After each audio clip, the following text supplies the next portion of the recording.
Num determinado momento, Jesus, reunido os seus discípulos, deu a eles uma notícia terrível, muito ruim. Eles ficaram muito entristecidos. Jesus disse para eles que o seu tempo estava chegando, estava muito próximo. Logo ele iria partir, logo eles iriam se separar. Isso deixa eles muito entristecidos, eles ficam realmente abatidos. E Jesus os consola dizendo, João capítulo 16, versículo 7, é para o bem de vocês que eu vou. Se eu não for, o conselheiro não virá para vocês, mas se eu for, eu o enviarei. Com certeza, depois de andar 3 anos com Jesus, conhecê-lo, amá-lo, viver com Ele, eles não se convenciam disso. Eles não queriam trocar, claro que não, eles queriam Jesus. Mas Jesus disse, olha, se eu não for, o Espírito não virá sobre vocês. O que a gente observa nas Escrituras Sagradas é que depois de um período de deserto, sempre vem Canaã. Depois de um período de dificuldade, a bênção chega. Davi precisou enfrentar um leão, um urso, um gigante. Mas depois disso, ele reinou sobre Israel. Jesus passou 40 dias jejuando no deserto. Foi tentado pelo diabo. Mas o texto diz que depois desse período vieram os anjos e o serviram. Ele foi para o Getsemane, ele foi para o Calvário, mas depois desse período veio a ressurreição e Jesus se sentou à direita de Deus, à direita do trono de Deus, que significa dizer que ele detém todo o poder, toda a autoridade nos céus e na terra. Após períodos de grande provação e dificuldade, Deus sempre visita o seu povo, Deus sempre visita os seus queridos com grandes bênçãos. Talvez o nosso deserto ainda não tenha acabado, talvez os nossos inimigos ainda não tenham sido completamente destruídos, como por exemplo o caso do vírus, que continua aí batendo na nossa porta. Mas Deus age assim, precisamente para nos tirar da nossa zona de conforto.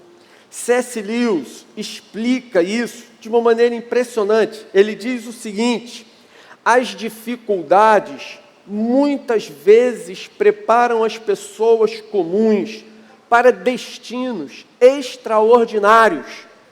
As crises, as dificuldades, elas têm essas características. Elas permitem que pessoas comuns façam coisas, realizem, reajam de maneira absolutamente extraordinária, incrível, impressionante. As dificuldades permitem isso. De qualquer forma, o que Deus faz hoje é nos convidar a contemplarmos o nosso futuro pela fé. O que Deus hoje está demandando da gente, da Igreja Oceânica, aqui nesse lugar, nesse momento, você que nos assiste nessa noite, é que nós olhemos para frente, que a gente olhe para o futuro com confiança, com determinação, com esperança.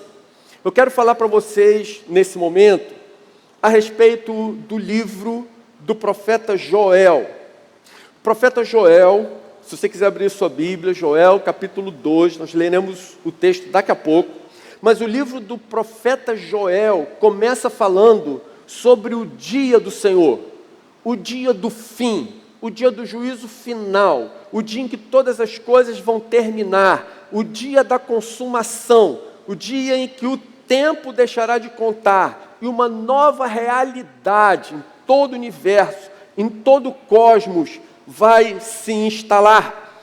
Então, depois de falar sobre esse dia do fim e mostrar que serão tempos terríveis que hão de vir, Deus exorta o povo a se arrepender dos seus pecados, a se posicionar, a ter uma atitude diferente.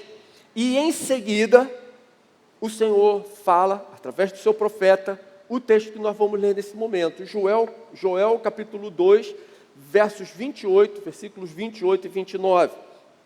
O texto diz: depois disso, derramarei do meu espírito sobre todos os povos.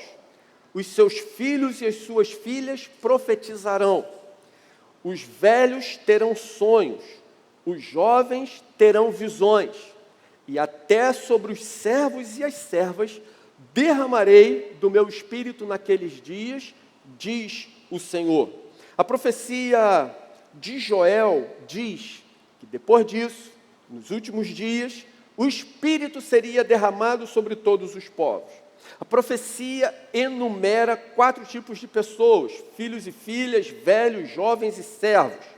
A palavra usada a palavra que foi traduzida para filhos e filhas significa literalmente crianças.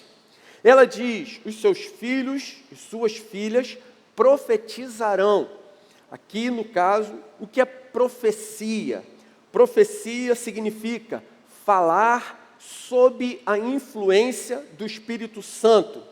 Dizer que uma criança está profetizando significa dizer que ela está falando e se expressando sob a ação, debaixo do controle, sob a autoridade do Espírito Santo de Deus. O termo traduzido por velhos traz a ideia de pessoas investidas de autoridade.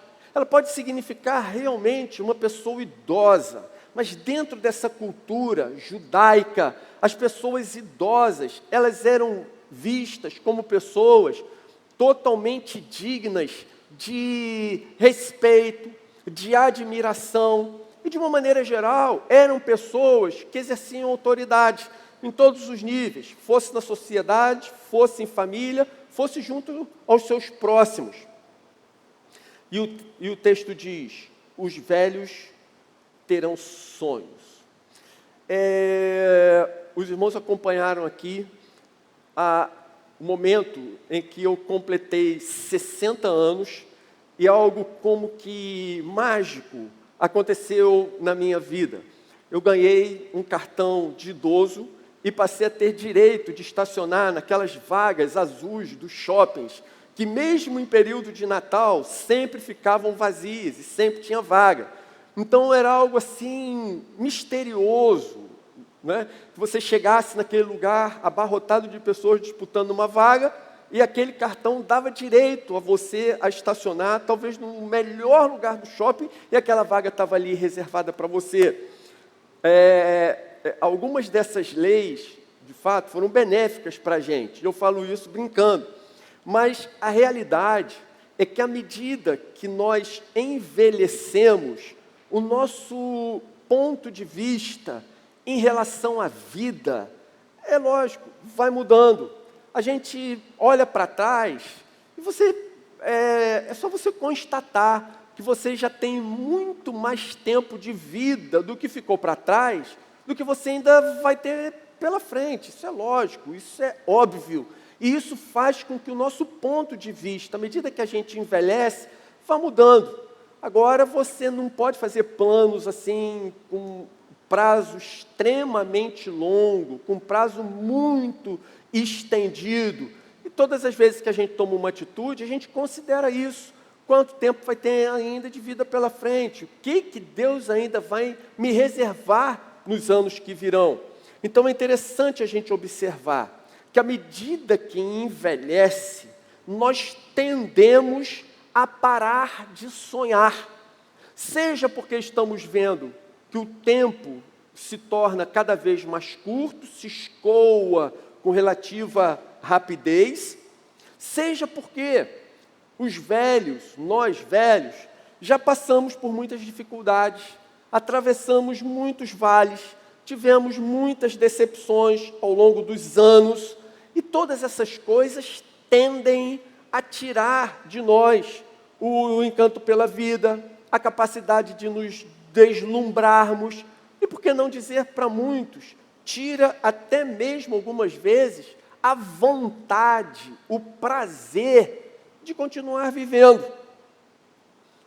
sonho, na passagem que a gente está analisando, está relacionado com o anseio e a alegria de viver.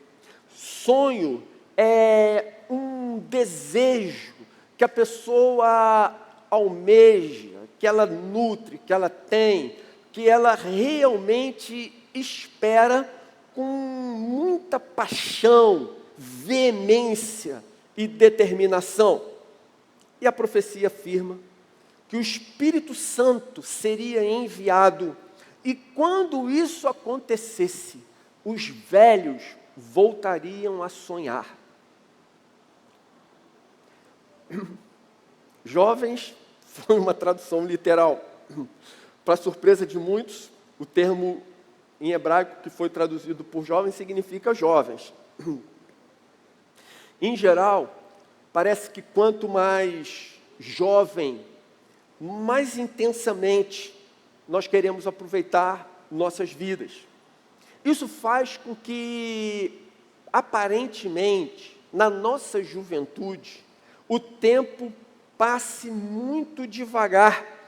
Então, dessa forma, a visão do jovem a respeito do tempo tende a se encurtar. Para você entender melhor, para um jovem, esperar um dia ou 2 dias para ver a namorada pode ser uma eternidade insuportável.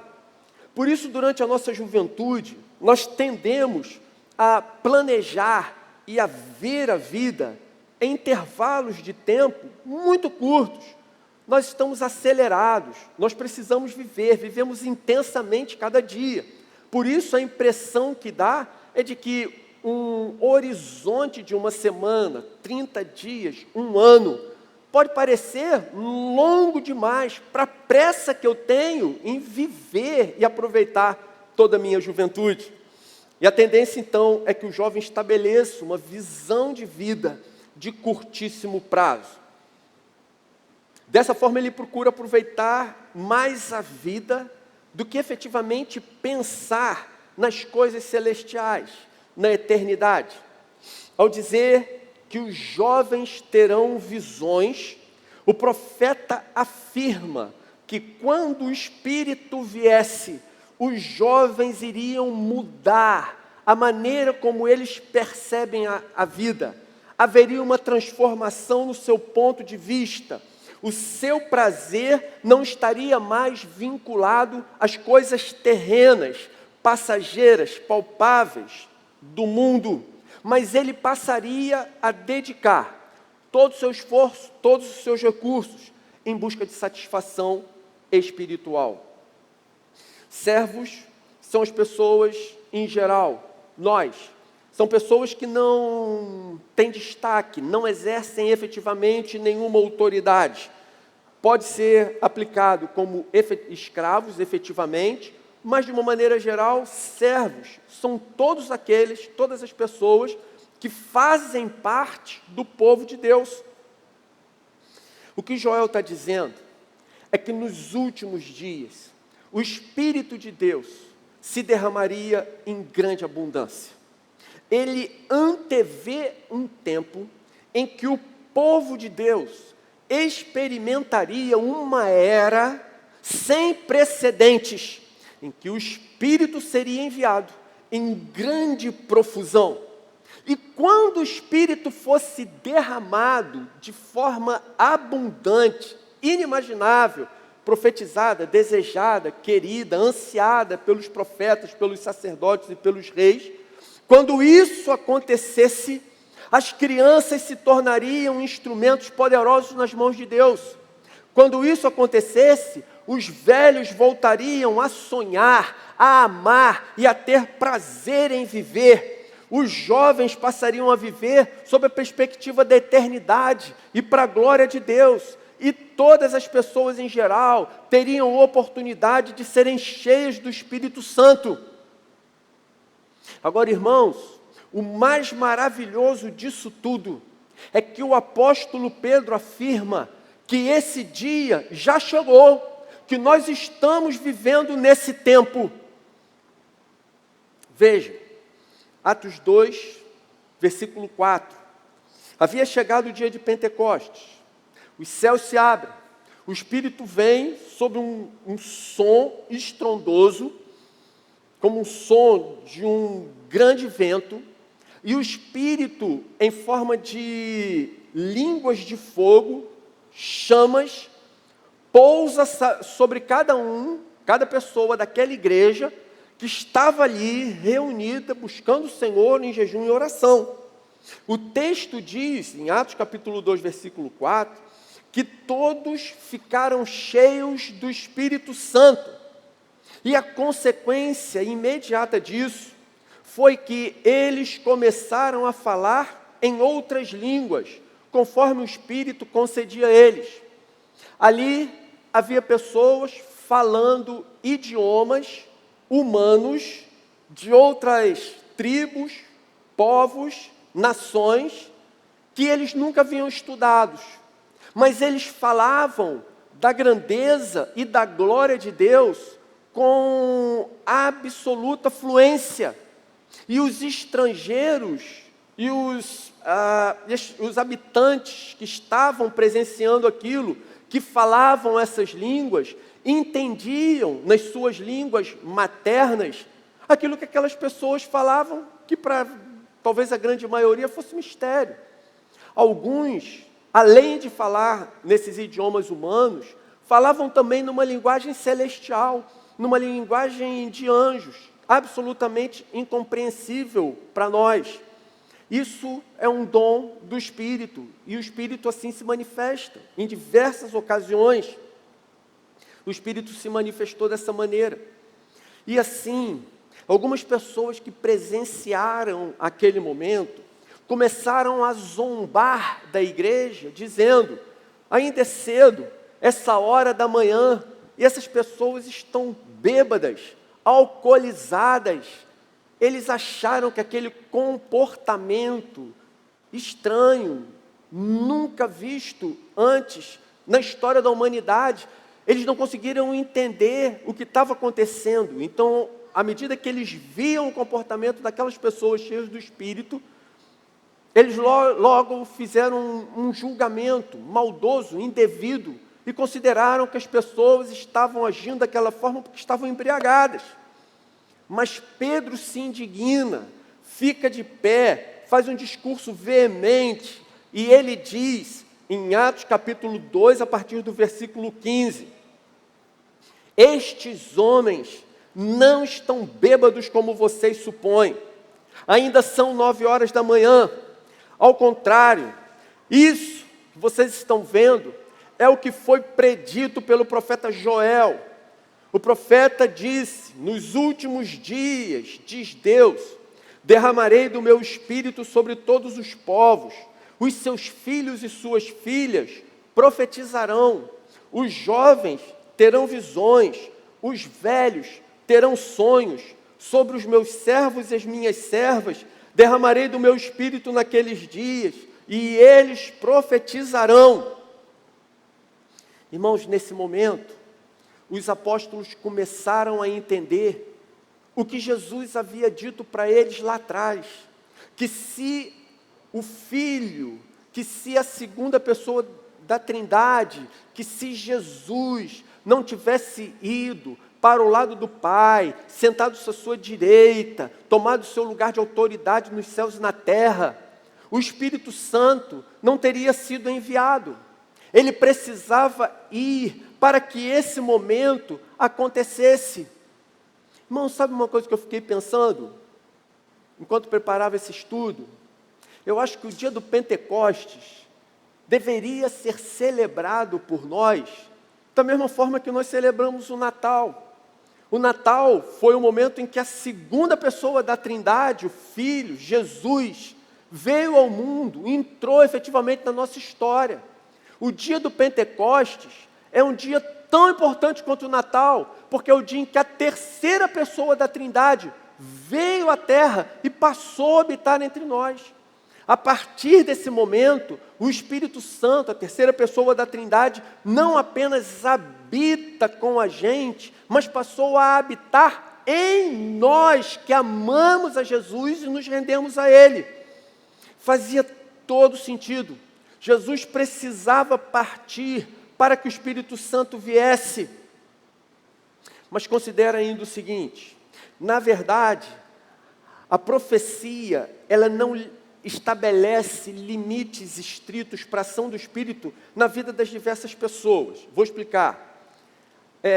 Dizer que as crianças iriam profetizar não significa dizer que elas não poderiam sonhar, percebe? Dizer que os velhos sonhariam, isso, pela profecia, eles não são impedidos de também terem visões. Os jovens, tendo visões, não estão impedidos de profetizar. O que Joel está dizendo é que haveria um tempo maravilhoso, um tempo de plenitude, um tempo que seria considerado um dos melhores tempos de toda a história da humanidade, a ponto de nós considerarmos, segundo a teologia reformada, que nós estamos efetivamente vivendo o milênio que foi previsto no Apocalipse, no capítulo 20. O que o apóstolo Joel está dizendo é que chegaria um tempo que seria esplendoroso, seria magnífico, fantástico, incrível de ser vivido. Por quê? Porque a partir do momento que o Espírito fosse derramado sobre toda a terra, toda a humanidade teria a possibilidade de, em Cristo, pela ação do Espírito, profetizar, manifestar a grandeza de Deus, glorificar o Todo-Poderoso.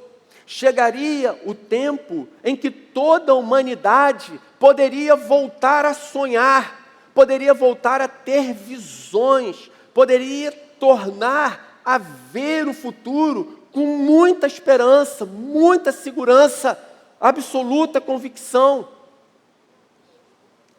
Depois que o Espírito foi derramado, deixou de haver distinção com base em sexo, idade, posição social. Seja criança, seja jovem, idoso, autoridade ou servo, agora todos podem experimentar a plenitude do Espírito. Agora, no tempo em que nós vivemos, todos podem testemunhar diante de todas as nações, sob qualquer circunstância. Diante disso, eu quero fazer uma afirmação para vocês. Algum tempo atrás, igrejas neopentecostais e a teologia da prosperidade cunhou um mote, que era: o melhor de Deus ainda está por vir. O melhor de Deus ainda está por vir. Esse mote trazia em si, em função da teologia da prosperidade, que é uma corrente filosófica cristã venenosa, uma forte carga de triunfalismo, um triunfalismo oco.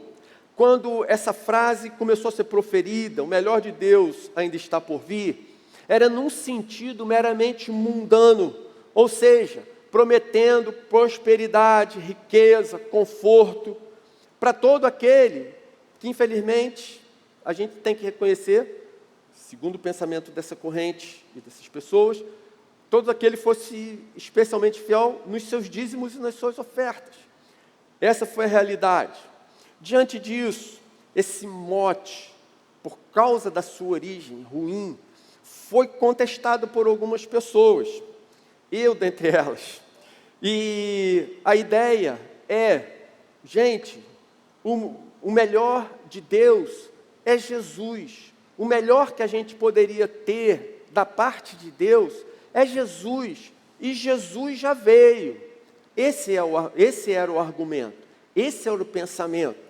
No entanto, o que eu quero dizer para vocês Paulo afirma em 1 Coríntios, capítulo 2, versículo 9, que nem olhos viram, nem ouvidos ouviram, jamais passou pela mente de nenhum homem aquilo que Deus preparou para aqueles que o amam. E quando Paulo escreveu essas palavras, Jesus já tinha vindo. Paulo já tinha se encontrado com ele. Paulo sabia quem era Jesus, já sabia o que tinha acontecido, percebe? Ainda assim, apesar de ter encontrado com Jesus, Jesus ter se manifestado a ele, ele faz essa afirmação. Gente, não há dúvidas de que o melhor de Deus para nós é Jesus. E isso eu continuo reafirmando, claro. Mas o próprio Paulo continua e diz o seguinte, 1 Coríntios capítulo 13, versículo 12. Agora, na situação que nós vivemos, nós vemos apenas um reflexo obscuro, como um espelho, mas então veremos face a face. Agora conhecemos em parte, então conhecerei plenamente da forma como sou plenamente conhecido. É isso que Paulo afirma. Chegará o dia, e perto está, em que nós vamos ver Jesus face a face. Chegará o dia, e está perto, em que nós vamos contemplar a face do nosso Deus.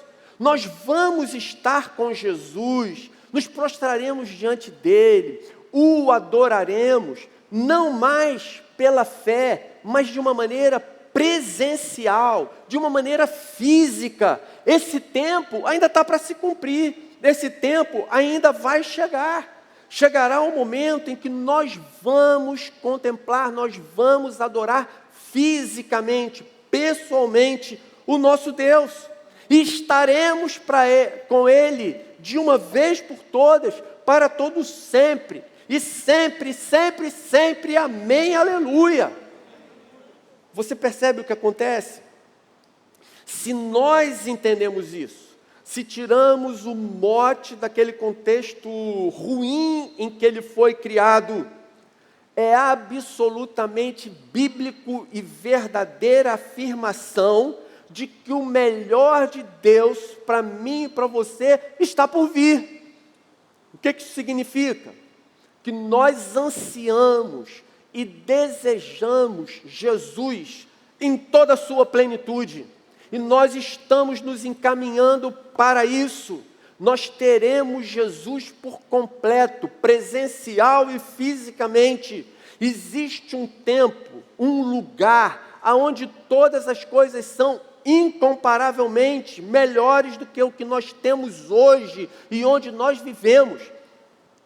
Apesar da convicção do nosso coração de que a nossa vida eterna nós começamos a desfrutar a partir do momento da nossa conversão. Não há dúvida a respeito disso. A nossa vida não começa após a nossa morte física. Ela já começou depois do nosso encontro com Jesus, depois que nós nos rendemos a Ele, depois que fomos regenerados e nos convertemos.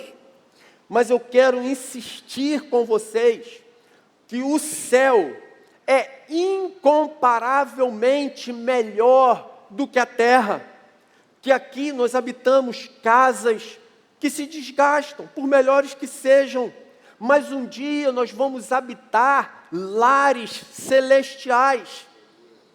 Nós vivemos num corpo com uma natureza decaída, mas um dia receberemos corpos incorruptíveis, não mais inclinados para o mal. Nós hoje estamos de passagem, por isso nós somos tratados aqui nesse lugar, nesse mundo, como estrangeiros, como peregrinos e de uma maneira geral como pessoas que no mundo não são bem-vindas. No entanto, chegará o dia em que nós voltaremos para as nossas casas e quando tivermos voltado ao nosso lar, ali descansaremos e nos alegraremos com o nosso Pai. Hoje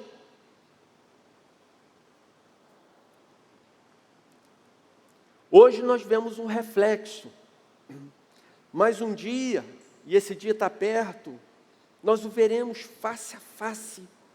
Sendo assim, é absolutamente bíblico e verdadeiro dizer que a melhor fase das nossas vidas ainda está para ser vivida. E ela está bem aqui em um futuro muito próximo. Considere o seguinte: se ainda não chegou o momento em que estaremos plenos de Jesus, nós estamos vivendo e experimentando um processo em que dia a dia somos transformados à sua imagem. Isso significa que se esse processo de transformação à imagem de Jesus não for impedido por pecados que venhamos a cometer, então a cada dia nós poderemos ter experiências melhores, mais íntimas, mais profundas com Jesus. Sim, quero dizer para vocês que sua conversão a Cristo, ela foi a sua primeira experiência espiritual com Ele. Muitas outras experiências com Jesus devem ser buscadas com zelo e dedicação. E aqui nós chegamos às aplicações. Apenas 2 aplicações. A primeira aplicação que eu queria fazer com vocês é: não se acomode em seu relacionamento com Deus, mas busque-o mais e mais a cada dia. Não se acomode em seu relacionamento com Deus, mas o busque mais e mais a cada dia.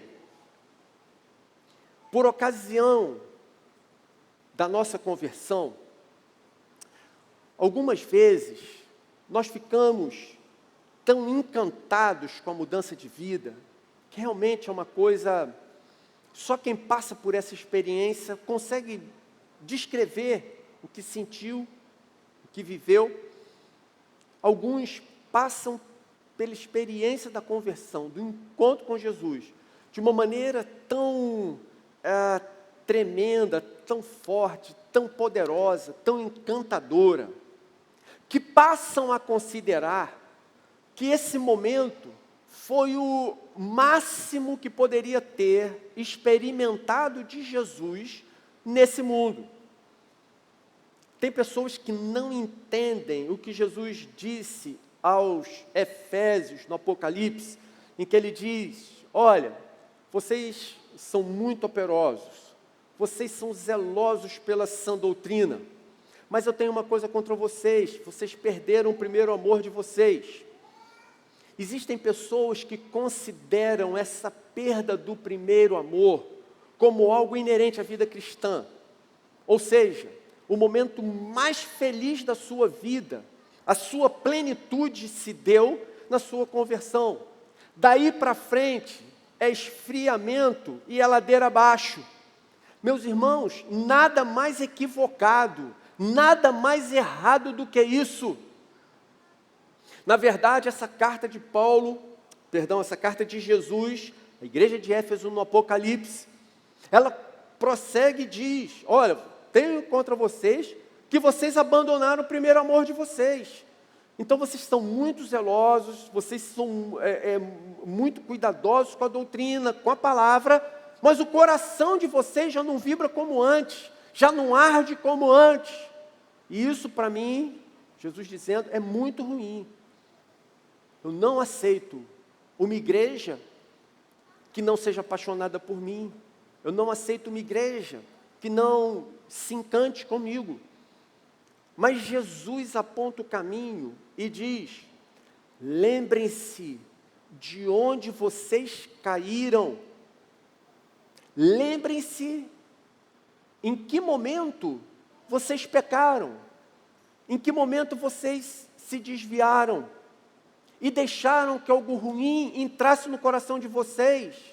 Foi nesse momento que começou a haver o esfriamento. Foi nesse momento que o coração voltou a endurecer. Foi ali que você perdeu o rumo. Então volta, lembre-se aonde está isso, lembre-se aonde isso aconteceu, arrependa-se, determine-se a não mais incorrer nesse erro, nesse pecado. Volta à prática das primeiras obras, porque se voltar à prática das primeiras obras, se abrir mão efetivamente do pecado que havia cometido, esfriado o coração, se decidir novamente seguir resolutamente o caminho de Jesus, o amor volta, o coração aquece, o fogo inflama outra vez. Portanto, não é verdade que o momento máximo na vida espiritual de alguém é a sua conversão. A conversão foi o primeiro passo, foi a sua primeira experiência com Jesus. Existe todo um horizonte espiritual no reino, para nós conhecermos, desbravarmos, nos deslumbrarmos e nos encantarmos com o nosso Deus. Veja que interessante. Atos, capítulo 4, versículo 31. O texto diz assim: depois de orarem, tremeu o lugar em que estavam reunidos, todos ficaram cheios do Espírito Santo e anunciavam corajosamente a palavra de Deus. Olha isso. Depois de orarem, tremeu o lugar em que estavam reunidos, todos ficaram cheios do Espírito Santo. Esse relato não é o relato do dia do Pentecostes. O dia do Pentecostes, o dia em que a terceira pessoa da Trindade veio para a terra habitar entre nós, habitar em nós, foi talvez 5 a 7 dias antes desse relato. Então, o evento em que os céus se abriram, o Espírito veio sobre a igreja em forma de labaredas de fogo, o som estrondoso encheu a casa, os discípulos ficaram cheios do Espírito, passaram a falar em novas línguas, já havia acontecido. Eles já haviam ficado cheios do Espírito. O tempo passou, e olha o que acontece agora. Depois de orarem, tremeu o lugar em que estavam, todos ficaram cheios do Espírito. De novo, todos ficaram cheios do Espírito. Outra vez. Percebe?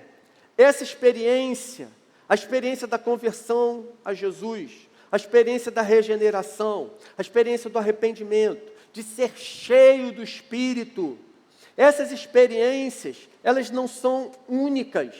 Elas são experiências que precisam ser buscadas com frequência. Elas são experiências que se repetem. Elas são experiências novas, renovadas. Elas são experiências que nós podemos ter frequentemente, constantemente. São experiências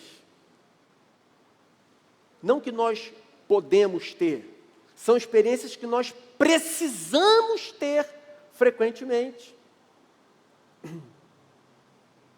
As mesmas pessoas que foram cheias no dia de Pentecostes foram cheias outra vez. Quero fazer uma pergunta para vocês. Quantas vezes nós podemos ser cheios do Espírito? Quantas vezes você pode ser cheio do Espírito, cheia do Espírito? Quantas vezes? A resposta é incontáveis. Incontáveis vezes você pode ser cheio do Espírito. Incontáveis vezes você pode ter experiências com Jesus. Incontáveis vezes você pode ouvir Deus falar pessoalmente com você. Quero ser ainda mais específico nesse momento. Veja, conquanto Deus possa conceder a gente experiências espirituais, frequentes, como é que acabou de ser descrito, ser cheio do Espírito, falar em outras línguas, orar pelos doentes eles serem curados, orar pelos que estão oprimidos por demônios e eles serem libertos, orar por famílias que estão destruídas e elas serem refeitas, orar por pessoas cansadas, abatidas e elas serem renovadas, conquanto tudo isso deva fazer parte da nossa rotina. Muitas vezes Deus quer nos falar de maneira sobrenatural, de maneira direta, mas de uma maneira muito pessoal, íntima, reservada. Então o que eu quero dizer para você é, quando você lê a Bíblia Sagrada, você nunca deveria fechá-la, nunca deveria deixá-la, sem que uma porção, mínima que seja da Escritura, seja aplicada ao seu coração pelo Espírito Santo. Você nunca deveria terminar a sua hora devocional, o seu momento a sós com Deus, o seu momento de orar e de ler a Bíblia, sem que você tenha tido uma experiência do tipo: uau, Deus está falando comigo através desse texto. Deus, essas palavras foram escritas para mim, hoje, nesse momento. Uau, quando eu li esse texto, parece que o texto saltou em cima de mim. Quando eu li esse texto, parece que essas letras brilhavam, elas estavam marcadas para mim, nesse momento. O Espírito, ele fala, ele se comunica. Nós temos um Deus que é vivo, por ele ser vivo, ele quer se comunicar com a gente. Meus irmãos, uma vez que isso é verdade, que nós temos um Deus vivo que se comunica e que quer falar com a gente, como nós podemos sair do nosso a sós? Como nós podemos começar o nosso dia sem ouvir o que ele tem a nos dizer? Como nós podemos fechar as Escrituras sem que nós tenhamos convicção de que Deus falou ao nosso coração, de que o Espírito aplicou aquele texto que nós lemos a nós, de que a nossa vida foi tocada de uma maneira especial ali, naquele momento, pelo Espírito. Fomos transformados, fomos trabalhados pela ação do Espírito, aplicando a palavra de Deus a nós. Percebe? Eu não tenho dúvida de que Deus pode operar de forma espetacular, como foi falado ainda há pouco, através de dons que se manifestam das mais diversas maneiras. Mas, irmãos, existe uma outra forma íntima, pessoal, que Deus quer tratar com a gente. Deus quer se revelar, Deus quer falar. Como nós poderíamos abrir mão de tão grande privilégio? Como nós poderíamos enfrentar a vida sem ouvir, sem saber e sem conhecer o que Deus tem a nos dizer? Entende? Olha só o que eu vou dizer para você, que eu sei que isso aqui é muito importante ser bem compreendido. Talvez algumas pessoas colocam como meta para si próprias coisas do tipo: eu esse ano lerei 3 capítulos da Bíblia todos os dias do primeiro ao último dia, vou ler a Bíblia toda de capa a capa ao longo do ano. Todas essas metas, elas são ótimas, são excelentes. Mal para a sua vida nunca vai fazer. Mas, gente, olha só, é mais importante que você leia uma pequena porção da palavra e tenha convicção de que o Espírito aplicou isso ao seu coração, de que Deus falou com você todos os dias, do que você cumprir metas de ler textos enormes que talvez não estejam fazendo uma grande diferença na sua vida. Você está entendendo? Nós estamos falando de um Deus que é vivo, pessoal, fala, se comunica, e que por alguma razão, que a gente só vai saber na eternidade, decidiu deixar sua glória e vir habitar entre nós e em nós. O Espírito tem se movido em nós, o Espírito tem se movido entre nós. Nenhum de nós pode sair da sua devocional diária sem a convicção, a certeza de que teve, naquele dia, naquele momento, mais um encontro com Jesus. Mais um momento em que Deus falou comigo, se revelou a mim. Não podemos. É possível viver assim. Nós precisamos viver assim. Dessa forma, essa primeira aplicação. Não se acomode em seu relacionamento com Deus, mas busque-o mais e mais a cada dia. E assim chegamos na segunda aplicação.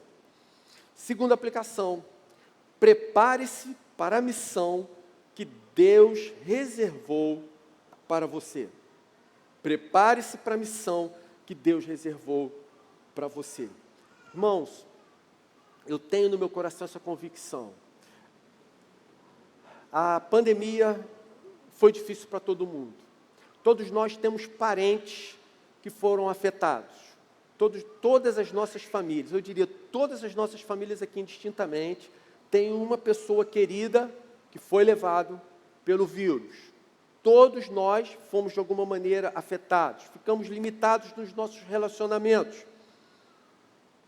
Mas como a Bíblia mostra, todo momento de crise é um momento de oportunidade, é um momento em que Deus age.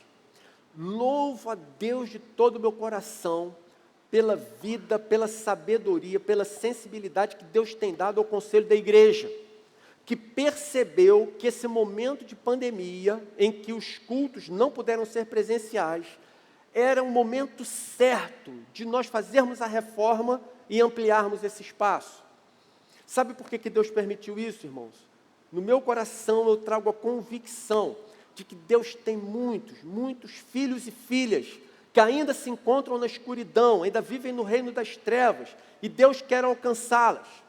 E quando Deus busca seus filhos no reino das trevas, Ele traz e Ele vai levar esses seus filhos para comunidades cristãs, que recebam esses seus filhos para tratá-los, onde eles serão bem-vindos, acolhidos, pastoreados, acompanhados, discipulados. Eu tenho convicção que 2021, 2022 e os próximos anos serão anos de grande colheita para a Igreja Oceânica. Então Deus está nos preparando. Deus nos concedeu uma boa estrutura, Deus nos concedeu um bom lugar para nós o celebrarmos, prestarmos culto, mas nós também precisamos preparar nosso coração.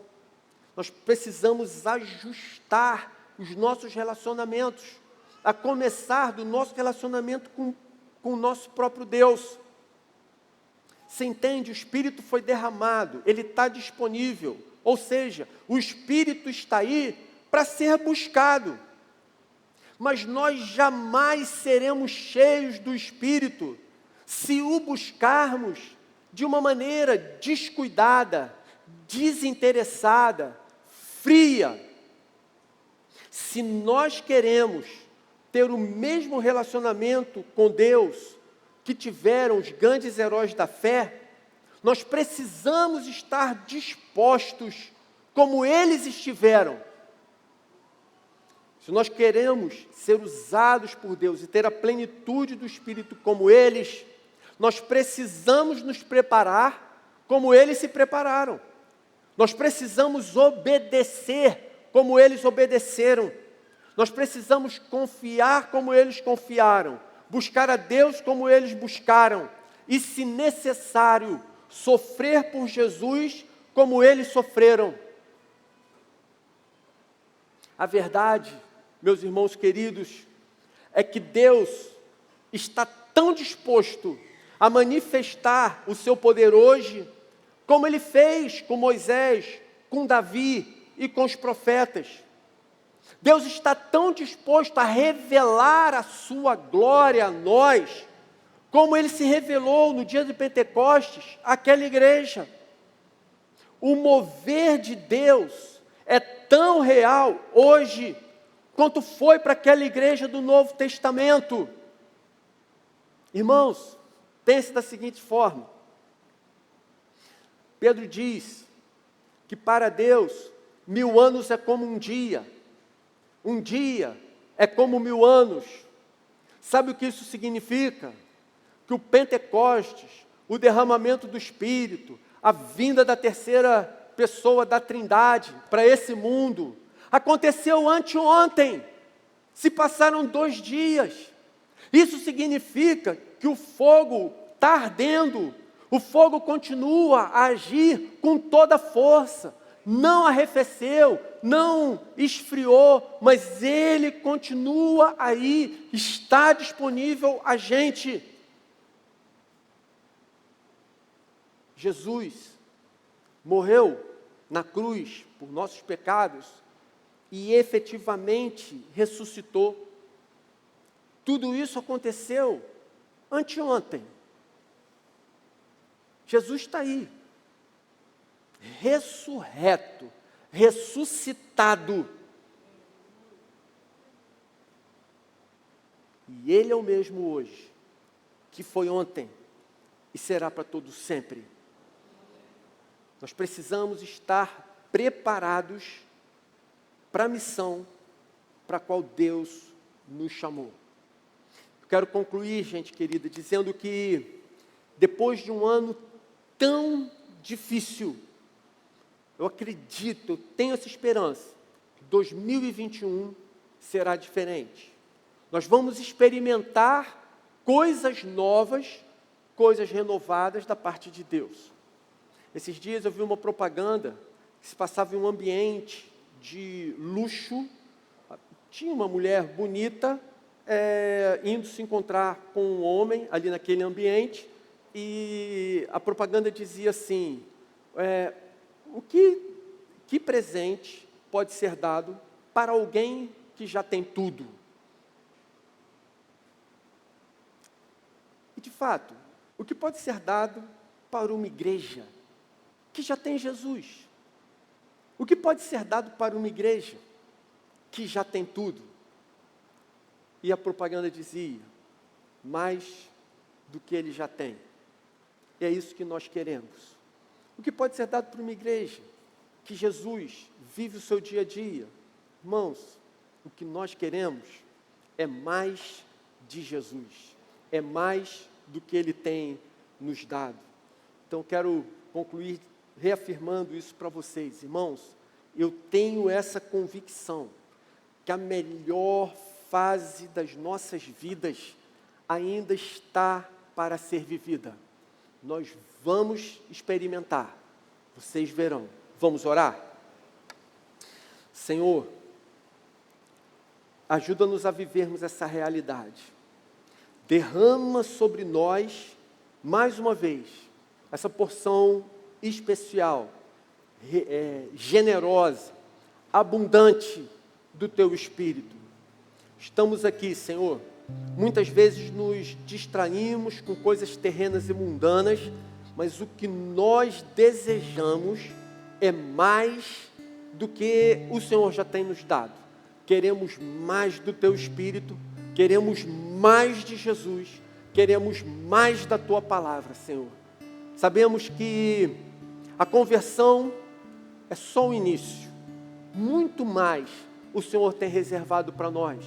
E nós não queremos partir dessa terra, Senhor, sem receber de Ti aqui tudo aquilo que o Senhor preparou para a Igreja Oceânica. Que venham os próximos anos e que a igreja esteja preparada para servir ao Senhor, para honrar o Teu nome, para glorificar o nome de Jesus. É o que nós pedimos e agradecemos profundamente no nome do Senhor, em nome de Jesus. Amém. Glória a Deus.